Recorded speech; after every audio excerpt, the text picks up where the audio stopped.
Hello friends. तो friends आज हम पढ़ेंगे कक्षा 10वीं का गणित प्रश्नावली 3.2 प्रश्न क्रमांक 4 का तीसरा प्रश्न। दोस्तों प्रश्न क्या है, निम्न रैखिक समीकरण युग्म संगत या असंगत है, यदि संगत है तो ग्राफी विधि से हल कीजिए। तो फ्रेंड्स सबसे पहले ये जान लेते हैं हम कि रैखिक समीकरण युग्म संगत और असंगत कब होते हैं। तो फ्रेंड्स जब हम रैखिक समीकरण युग्म का तुलना व्यापक समीकरण से करते हैं और हमको ये स्थिति प्राप्त होता है a1/a2, a2 है ये बराबर नहीं है b1/b2।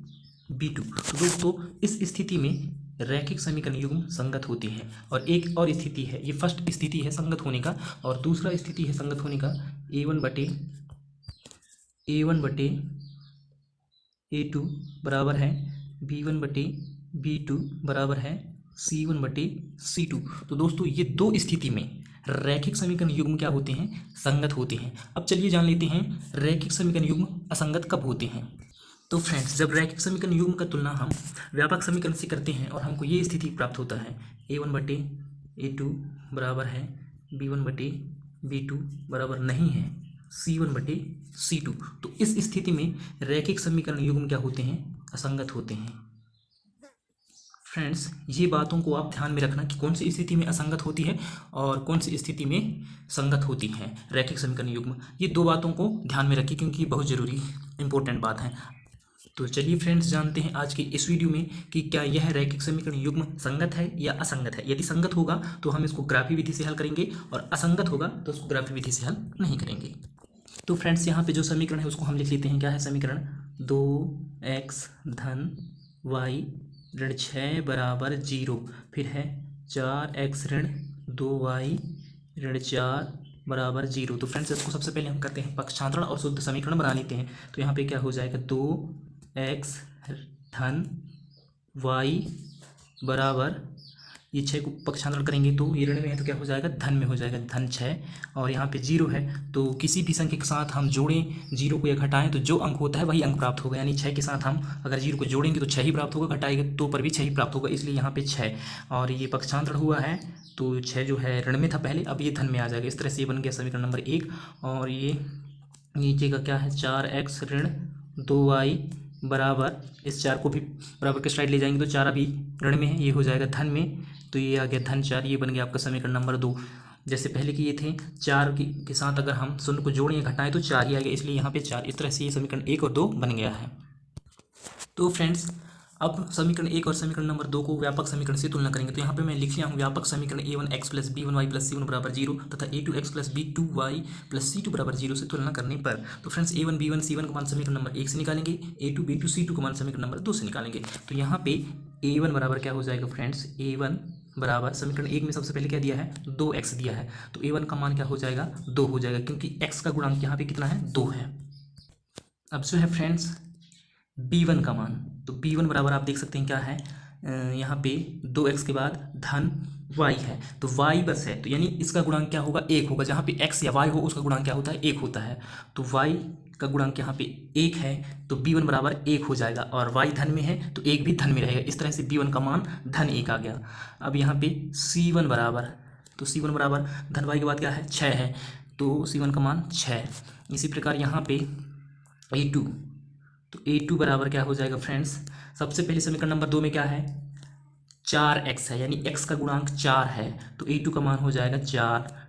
b2 का मान क्या हो जाएगा, 4x के बाद ऋण 2y है, तो y गुणांक क्या है, ऋण 2 है, तो b2 का मान ऋण 2। फिर c2 बराबर ऋण 2y के बाद क्या है, बराबर 4 है, तो c2 बराबर 4। इस तरह से a1 b1 c1 a2 b2 c2 का मान हम ज्ञात कर लिए हैं। अब यहाँ से जो कटने योग हैं फ्रेंड्स उनको काट देते हैं, जैसे 2 एकम 2, 2 दूना 4। फिर भी हमें कौन सी स्थिति प्राप्त हो रहा है यहाँ पे फ्रेंड्स, a1/a2 बराबर नहीं है b1/b2। अर्थात कैसे, देखिए a1/a2 का मान रखिए, तो a1/a2 का मान क्या कहलाएगा, a1 का मान क्या कहलाएगा जब कटे है, तो यहाँ पे 2 एकम 2, 2 दूना 4 आया है, ये 2 आया है, तो यहाँ पे a1 का मान आ गया कितना, 1 आ गया। तो a1 के स्थान पे जब हम अर्थात करके इनका मान रखेंगे तो a1 का मान क्या हो गया, 1/a2 का मान क्या हो गया, यहाँ पे आया ये 2, 4 जब कटा है तो 2।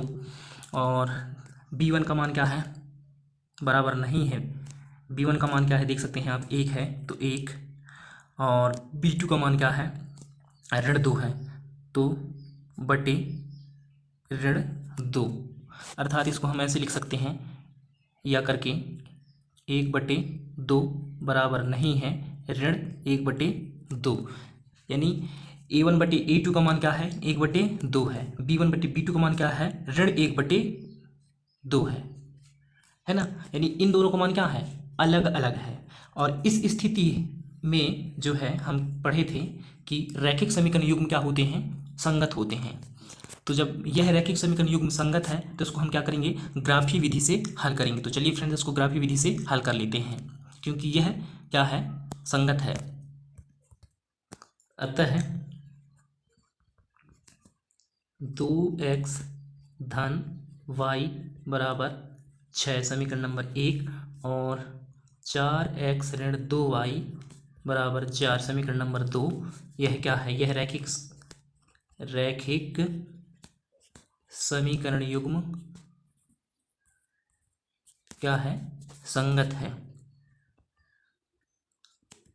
यहाँ आधा प्रश्न हो गया हल। जब यह संगत है, यहाँ पे संगत है, तो इसको क्या करेंगे फ्रेंड्स, ग्राफी विधि से हल करेंगे, क्योंकि प्रश्न में बोला है कि अगर रैखिक समीकरण युग्म संगत है तो ग्राफी विधि से हल कीजिए, और असंगत होता तो नहीं करते, लेकिन यहाँ पे ये क्या है, संगत है, तो इसको हम ग्राफी विधि से हल करेंगे। तो चलिए कर लेते हैं फ्रेंड्स ग्राफी विधि से हल।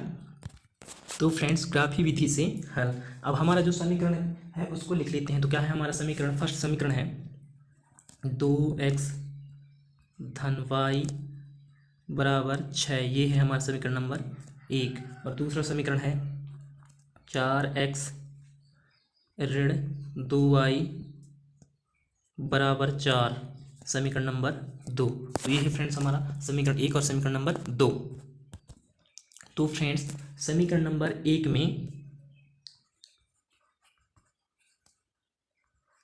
में x बराबर 1 रखने पर, ये समीकरण नंबर 1 में x बराबर 1 रखने पर, x का मान 1 हम जो रख रहे हैं ये खुद से रखना होता है और हल करके y का मान ज्ञात करते हैं। ऐसे x के 2 मान रखेंगे और y के 2 मान ज्ञात करेंगे, समीकरण नंबर 1 में भी और समीकरण नंबर 2 में भी। उसके बाद फिर हम ग्राफ खींचेंगे। तो ये x का मान हम खुद से अपनी इच्छा अनुसार रखते हैं समीकरण को संतुलित, मतलब y का मान ज्ञात करने के लिए। तो चलिए फ्रेंड्स सबसे पहले हम क्या रखे हैं, समीकरण नंबर 2 में x का मान 1 रखे हैं, खुद से ही रखना होता है अपने इच्छा अनुसार। तो देखिए समीकरण नंबर 1 में सबसे पहले क्या है, 2 है, तो 2, x के स्थान पे क्या 1 है तो कोष्टक में 1, धन y है तो y, फिर बराबर 6 है तो 6। अब यहाँ पे कोष्टक का मतलब होता है गुणा, मतलब 2 का गुणा 1 के साथ हो जाएगा, तो 2 एकम 2, धन y है तो y बराबर फिर क्या है 6 है तो 6। अब यहाँ से आप कर दीजिए क्या, पक्षांतरण। तो फ्रेंड्स यहाँ पे मैं लिखते हैं पक्षांतरण। अब हमें y का मान चाहिए, इसलिए सबसे पहले हम लिखेंगे y को, तो y फिर बराबर 6 को लिखेंगे तो 6। उसके बाद ये 2 को बराबर के साइड ले जाएंगे, पक्षांतरण करेंगे। तो 2 से पहले देखिए कोई चिन्ह नहीं है, मतलब धन में है, तो ये आएगी साइड, तो ये हो जाएगा ऋण में, ऋण 2। इस प्रकार फ्रेंड्स यहाँ पे y बराबर क्या हो जाएगा, y बराबर 6 ऋण 2 कह रहा है, 6 में 2 घटाएंगे तो क्या बचेगा 4। तो इस प्रकार फ्रेंड्स जब हम x का मान समीकरण नंबर 1 में 1 रखे हैं तो y का मान आया है 4। अब समीकरण नंबर 1 में x का मान क्या रख लेते हैं फ्रेंड्स, यहाँ पे x बराबर अब समीकरण नंबर 1 में 3 रख लेते हैं। ये 3 खुद से रख रहे हैं समीकरण नंबर 1 में। तो देखिए सबसे पहले समीकरण नंबर 1 में क्या है, 2 है तो 2, फिर x के स्थान पे क्या रखे हैं 3, तो 3, धन y है तो y बराबर 6 है तो 6। अब कोष्टक का मतलब होता है गुणा, तो 3 का गुणा 2 के साथ होगा, तो 2 तिहाई 6 धन y बराबर 6। अब यहाँ पे ये हो जाएगा क्या, पक्षांतरण। तो यहाँ पक्षांतरण है ये, तो y का मान निकालेंगे, इसलिए सबसे पहले y को लिखेंगे, तो y फिर बराबर 6 है तो 6। अब ये 6 को बराबर के साइड ले जाएंगे, तो 6 से पहले कोई चिन्ह नहीं है, मतलब ये 6 से पहले कोई चिन्ह नहीं है, मतलब धन में है, तो ये हो जाएगा ऋण में, ऋण 6। तो y बराबर क्या आ गया फ्रेंड्स, 0 आ गया। जब हम x का मान समीकरण नंबर 1 में 3 रखे हैं तो y का मान आया है 0। इस प्रकार फ्रेंड्स हम समीकरण नंबर 1 में x के 2 मान रख के y के 2 मान ज्ञात कर लिए हैं। अब समीकरण नंबर 2 में भी x के 2 मान रख के y के 2 मान ज्ञात करेंगे और ग्राफ खींचेंगे। तो फ्रेंड्स अब समीकरण नंबर 2 में x बराबर क्या रख लेते हैं, चलिए 0 रख लेते हैं x के स्थान पे समीकरण नंबर 2 में। तो समीकरण नंबर 2 क्या है, 4 है तो 4, उसके बाद x के स्थान पे 0 है तो x के स्थान पे 0, फिर ऋण 2y फिर बराबर 4। अब यहाँ पे कोष्टक का मतलब होता है गुणा, यानी 4 गुणा शून्य के साथ होगा तो 4 शून्य शून्य, फिर ऋण 2y है तो ऋण 2y, फिर बराबर 4 है तो 4। अब यहाँ से कर देंगे इसको क्या, पक्षांतरण। तो यहाँ से हो जाएगा पक्षांतरण, तो y का मान चाहिए इसलिए y वाले को पहले लिखेंगे, ऋण 2y है तो ऋण 2y, बराबर 4 है तो 4। और ये इसको शून्य को बराबर के साइड ले जाएंगे तो ऋण शून्य हो जाएगा। अब यहाँ से हमें y का मान चाहिए तो ऋण 2y है तो ऋण 2y, बराबर 4 ऋण शून्य, यानी 4 में शून्य घटाएंगे तो 4 ही बचेगा, इसलिए ये हो गया 4। अब यहाँ से आगे क्या होगा फ्रेंड्स, हमें y का मान चाहिए तो y को लिखेंगे सबसे पहले। तो यहाँ पे हो जाएगा y बराबर 4 है तो 4 बटे क्या हो जाएगा, ये ऋण 2, ये जो है y के साथ में ऋण 2 है, गुणा के रूप में है। अब इसको बराबर के साइड आएंगे तो ये बटे के रूप में अर्थात भाग के रूप में, तो ऋण 2, 2 एकम 2, 2 दूना 4। इस प्रकार y बराबर क्या आ गया फ्रेंड्स, y बराबर आ गया, ये वाला ऋण है तो ऋण, अब ये 2, तो y का मान आ गया ऋण 2। जब हम समीकरण नंबर 2 में x बराबर 0 रखे हैं तो y का मान आया है ऋण 2। अब क्या करते हैं फ्रेंड्स, समीकरण नंबर 2 में अब x बराबर हम रख लेते हैं 2, ये मान खुद से रख रहे हैं तो x बराबर 2 रखने पर, तो समीकरण नंबर 2 क्या है, 4 है तो 4, x के स्थान पे कितना रख रहे हैं अब 2, तो 2, फिर क्या है ऋण 2y तो ऋण 2, ऋण 2y है तो ऋण 2y, फिर बराबर क्या है देख सकते हैं आप 4 है समीकरण नंबर 2 में, बराबर 4 है तो बराबर 4। अभी यहाँ कोष्टक का मतलब होता है गुणा, तो 4 गुणा 2 के साथ होगा तो 4 दूना 8, फिर ऋण 2y है तो ऋण 2y, बराबर 4 है तो 4। अब यहाँ से हो जाएगा क्या, पक्षांतरण। तो यहाँ पे लिख लेते हैं हम क्या, पक्षांतरण। तो y का मान चाहिए इसलिए ऋण 2y को पहले लिखेंगे, ऋण 2y बराबर 4 है तो 4, कि 8 को बराबर के साइड ले जाएंगे तो 8 से पहले कोई चिन्ह नहीं है, मतलब 8 है धन में, तो ये हो जाएगा ऋण में, क्योंकि हो रहा है पक्षांतरण 8, इसलिए ऋण 8 हो गया। अब यहाँ से आगे क्या होगा फ्रेंड्स, ऋण 2 y है तो y बराबर क्या कह रहा है, 4 ऋण 8, यानी कि 8 में 4 घटाएंगे तो क्या बचेगा, 4 बचेगा। लेकिन यहाँ पे 8 जो है बड़ी है किससे, 4 से, और 8 में ऋण का चिन्ह है तो यहाँ पे ऋण 4 बचेगा, तो ऋण 2y बराबर ऋण क्या हो गया 4। अब ये ऋण से ये ऋण कैंसिल हो गया, हमें y का मान चाहिए तो 2y बराबर 4। अब हमें y का मान चाहिए तो यहाँ से क्या हो जाएगा फ्रेंड्स, y बस लिखेंगे y बराबर 4 बटे ये वाला 2, तो 2, 2 एकम 2, 2 दूना 4। इस प्रकार फ्रेंड्स y बराबर क्या आ गया, यहाँ पे लिख देता हूँ मैं, y बराबर आ गया ये वाला 2। जब हम x का मान समीकरण नंबर 2 में क्या रखे हैं, 2 रखे हैं, तो y का मान आ गया 2। इस प्रकार फ्रेंड्स समीकरण नंबर 2 में भी x के 2 मान रख के y के 2 मान ज्ञात कर लिए हैं, और समीकरण नंबर 1 में भी x के 2 मान रख के y के 2 मान ज्ञात कर लिए हैं। अब चलिए हम खींच लेते हैं ग्राफ। तो फ्रेंड्स यहाँ पे मैं लिख लिया हूँ समीकरण नंबर 1 में जो x का मान सबसे पहले क्या रखे थे, 1 रखे, तो y का मान आया था क्या 4, और समीकरण नंबर फिर 1 में x का मान 3 रखे तो y का मान आया था 0। इसी प्रकार यहाँ पे भी समीकरण नंबर 2 के लिए x के मान सबसे पहले क्या रखे थे 0, तो y का मान आया था ऋण 2, और समीकरण नंबर 2 में फिर से जब x का मान 2 रखे थे तो y का मान 2 आया था। तो फ्रेंड्स मेरे पास जो है ग्राफ पेपर नहीं है, आप ग्राफ पेपर लेके इस तरह से ग्राफ पेपर में क्या करेंगे, ग्राफ खींचेंगे तो आपको सरलता पड़ेगा। यहाँ पे मैं आपको बस बता रहा हूँ किस टाइप से खींचना है, ग्राफ पेपर में खींचेंगे तो आपको आसानी जाएगी, और ग्राफ पेपर में ही खींचना चाहिए, ग्राफ पर मेरे पास नहीं, आप ग्राफ पेपर लेके खींचेंगे। तो फ्रेंड्स सबसे पहले हम खींचते हैं समीकरण नंबर 1 के लिए। तो फ्रेंड्स यहाँ पर आप देख सकते हो, जब हम समीकरण नंबर 1 में x का मान क्या रखे हैं, 1 रखे हैं, तो धनात्मक x यहाँ पे ये है 1, तो y का मान आया है 4, तो धनात्मक y ये है, ये y का मान आया है 4, अर्थात ये जो बिंदु हैं, ये दोनों बिंदु कहाँ पर मिल रहे हैं, 1 और 4 बिंदु कहाँ पर मिल रहे हैं, यहाँ से ये ऐसे ऊपर जाएगा तो समथिंग इतना में मिल रहे हैं। तो यहाँ पे हम क्रॉस करके लिख देते हैं कौन कौन से बिंदु मिल रहे हैं, 1 और 4 बिंदु मिल रहे हैं ऐसे। अब जब हम समीकरण नंबर 1 में x का मान 3 रखे हैं तो y का मान आया है 4, तो x धनात्मक 3 ये है, फिर y का मान क्या आया है 0, तो 0 यहाँ पास है ये, यानी ये दोनों बिंदु कहाँ पास मिलेंगे, यहाँ से ग्राफ पेपर में आपको आसानी जाएगा, ये यहाँ पास मिलेंगे क्योंकि 3 ये है, तो यहाँ पास क्रॉस कर देते हैं। यहाँ पे क्या मिल रहा है 3 और 0, अब ये जो क्रॉस किए हैं इनको मिलाते हुए हम रेखा खींचेंगे तो कुछ इस तरह से रेखा बनेगा। ये समीकरण नंबर 1 के लिए है। अब समीकरण नंबर 2 के लिए x का मान 0 यानी यहाँ पास।